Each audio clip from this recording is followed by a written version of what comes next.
So I guess I know we've talked about a lot, or you've talked about the drop shipping model a lot, and e-packet. What's would you say is the best piece of advice that you have for somebody who's currently right now using that same model?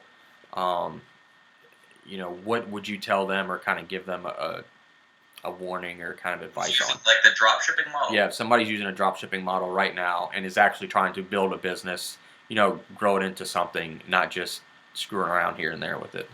Sure. Uh, there'd probably be two things. Um, Number one, like I said, narrow your SKUs because a lot of people think that you have to be Walmart, and Right. you absolutely don't have to be Walmart. You know what I mean? Yeah. So a lot of people come into this, and I only know this because I've built and sold this software in the past. You know what I mean?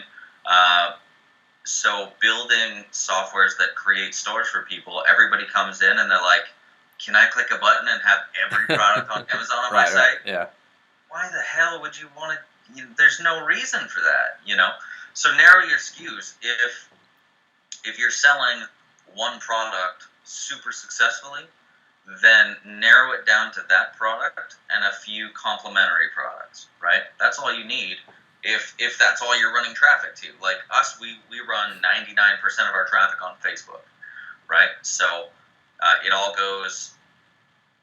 I'd say right now we have three different products getting advertising traffic, right? So with that, we'll need a max of, let's say, 9 products. That way we can have a funnel and upsells and emails and things like that. But we don't need the 124 that we had before, Right. you know? And yes, some of those are going to get purchased.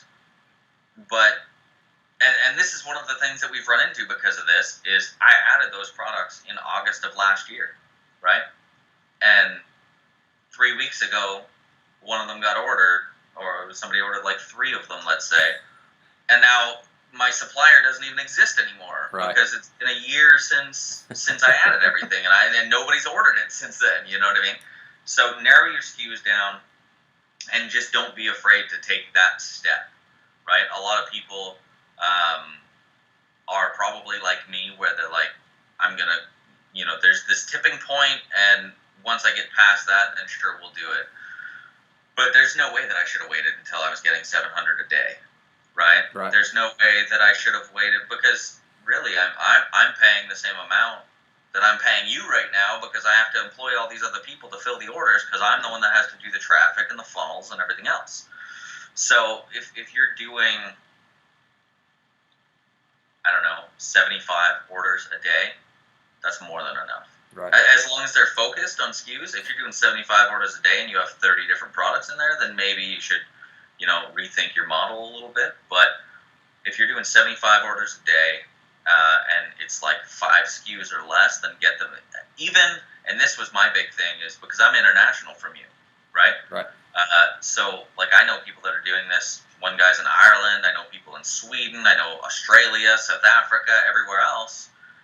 And I can't have my hands on it when I have my item shipped in. You know what I mean? Like, obviously, I ship directly from my supplier to your warehouse. I haven't seen that product yet. Right. You know what I mean? I saw pictures before they got shipped, and that's the last I ever heard of them. And now they're stored with you, and that's a breaking point for a lot of people.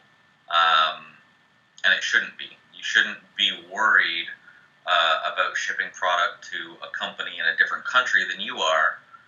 Just kind of go. You know what I mean? Just Yeah. go with it. It's uncomfortable, Right. but it needs to happen. Yeah. Like if I didn't get product to you when I did, like I wish I would have done it 2 weeks prior to when I did. But if I didn't do it when I did, I would be massively screwed right now. You know what I mean? Yeah. Because how many orders a day did we have to do on top of the 700 that we were already doing, and now all the support and everything else?